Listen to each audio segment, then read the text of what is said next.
အားစေးမလို့အစာဖြတ်စရာမလို့ဒီနီလန်းနဲ့တကြားတက်ထိန်းကြည့်ပါအမှန်တကယ်အလုပ်ဖြစ်တဲ့လိုအပ်ချက်တစ်ခုပါ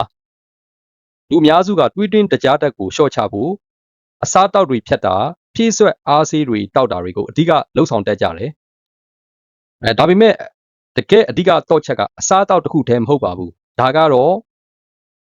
ကြွက်သားတွေကတွေးထဲကဂလူးကို့စ်တွေကိုဘယ်လိုဆွဲထုတ်သုံးဆွဲနိုင်မလို့ဆိုတဲ့အချက်ကအဓိကအချက်ပါပဲကြွက်သားတွေရဲ့အဓိကလှုပ်ဆောင်ချက်ကခန္ဓာကိုယ်ရဲ့ဂလူးကို့စ်တကြားတက်အများစုကိုကြွက်သားတွေက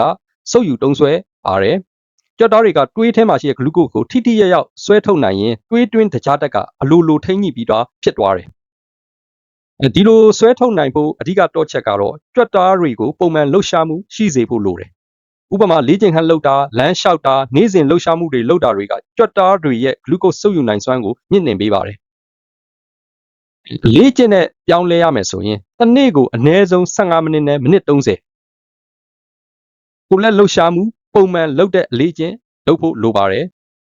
ဒီလိုလှုပ်ဆောင်ခြင်းအဖြစ်ကြွက်သားတွေကအင်ဆူလင်ကိုပုံမတုတ်ပြန်လာပြီးတွေးထဲကတကြားတက်ကိုထိထိရောက်ထုတ်တုံးဆွဲနိုင်အောင်ကူညီပေးပါတယ်